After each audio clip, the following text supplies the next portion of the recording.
The 1980s gave us some of the most unforgettable sneaker trends of all time. Whether you owned them, wished for them, or just stared at them in catalogs, these shoes were part of the culture. From the basketball court to the dance floor, kicks weren't just about comfort. They were a statement. Let us rewind the clock and relive some of the most iconic and most wanted shoes from the 80s. ***. 1. Brooks today. Brooks is known for running shoes, but back in the 80s, it was all about basketball. Thanks to Atlanta Hawks superstar Dominique Wilkins, Brooks became a hot name on the court. His powerful dunks weren't the only thing grabbing attention. His sneakers were too. Stores like Montgomery Ward and Sears had shelves full of Brooks sneakers, and every basketball fan wanted to fly like Dominique. ***, Converse weapons. If you weren't Team Dominique, maybe you were repping Larry Bird or Magic Johnson. Both stars helped make the Converse weapon one of the most recognizable basketball shoes of the decade. They came in a rainbow of team colors, and if you watched NBA games in the 80s, chances are you saw these on more than a few feet. ***, Air Jordans, Pony City Wings, and Spud Webb Air Jordans. And then, came Jordan. When the first Air Jordans dropped, they didn't just change basketball shoes. They changed the entire sneaker game. Michael Jordan was unstoppable on the court, and his shoes became just as legendary. The only downside? They were expensive. Not every kid could afford them, and unfortunately, some were even robbed for wearing a pair. ***, Pony City Wings and Spud Webb. But if Jordans were out of your budget, there was another option. Pony City Wings. They had that bold, high-top look and came in vibrant colors, giving off major Jordan vibes, for a lower price. And who wore them? None other than slam dunk champion Spud Webb. At just 5'7", he defied gravity, and did it all wearing pony sneakers. ***, Run DMC, TROOP, and hip-hop style Run DMC and Adidas. In the 1980s, basketball wasn't the only influence on sneaker culture. Hip-hop made a massive impact too. Run DMC led the charge, rocking Adidas Superstars without laces.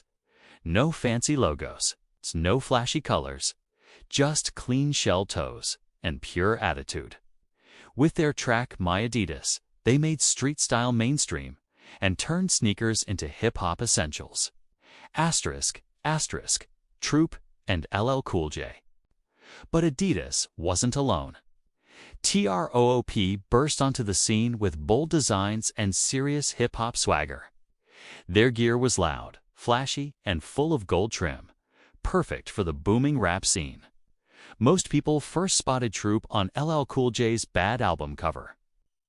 And in places like Oakland, it felt like every rapper had a pair on. ***, Keds, Jellies and iconic girls' shoes, Keds and Dirty Dancing. Some shoes never go out of style, and Keds are one of them. They'd been around for decades, but when Dirty Dancing hit theaters in 1987, white Keds with the blue label became the shoe every girl had to have.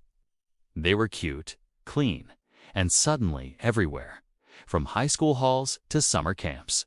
***, Jellies. Now let's talk about fashion over function. Jellies. These colorful plastic shoes came in every shade imaginable. They sparkled, they glowed, they blistered. Anyone who wore them knows. You didn't survive a day in Jellies without Band-Aids. But hey, in the 80s, style hurt sometimes. ***, Reebok. LA gear and fitness fashion. Reebok Freestyle. If your mom did aerobics in the living room, she was probably wearing these. Reebok Freestyles. These high-top fitness shoes exploded in popularity thanks to the aerobics and jazzercise trend. They had laces and Velcro straps, and they came in classic white, black, and even rainbow if you were bold. Every cheerleader, dance team, and trendy girl wanted a pair. ***, LA gear.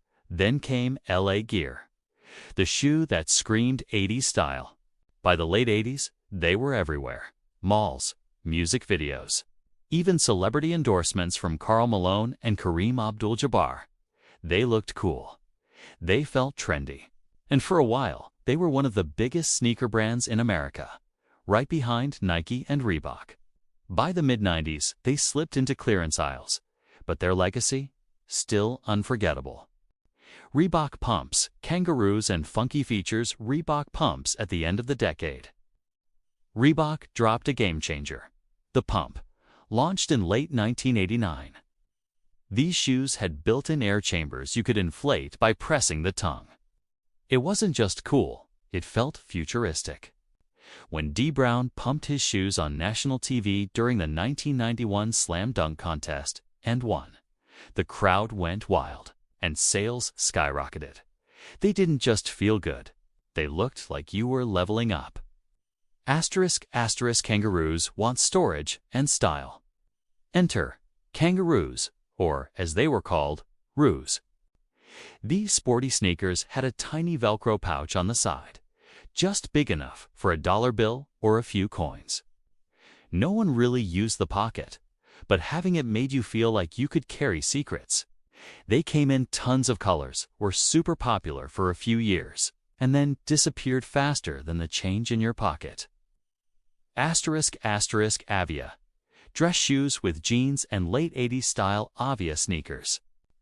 Avia was one of those 80s brands that quietly built a cult following. Known for their arched sole design and solid build, Avias were used for everything from tennis to aerobics. It's the most iconic model. It's the Avia 850s, the basketball shoe everyone tried to get their hands on. They had that technical, chunky look that just felt like performance. ***, dress shoes with jeans. By the late 1980s, street style took a sharp turn. Pairing dress shoes with jeans became the move.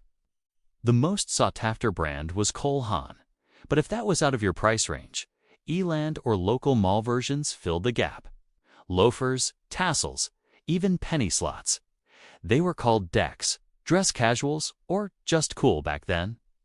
You'd wear them to school with denim and feel like a grown-up. At least until gym class. ***, Spot-Bilt. O.J. Simpson and the wrap-up before football cleats got flashy. There was Spot-Bilt. In the 70s and early 80s. They were the name in gridiron gear, especially after NFL legend O.J. Simpson endorsed them. He wasn't just a spokesperson, he was literally the vice president of promotions. The brand stayed strong into the 80s, branching into casual and athletic styles. Some kids even wore Spot-Bilts to prom. Tuxedos on top, turf-ready on the bottom. ***, shoes in the 1980s weren't just for walking. They were about identity. From the playground to the gym floor, from mall runways to music videos. Every pair had a vibe. Some brands faded away, others made a comeback, and a few, like Air Jordans, never left at all. But one thing's for sure, if you grew up in the 80s, your shoes told a story. So, which ones did you wear? Drop your favorite 80s sneaker in the comments. And if this video kicked up some memories, don't forget to like, subscribe, and lace up for more retro-style throwbacks.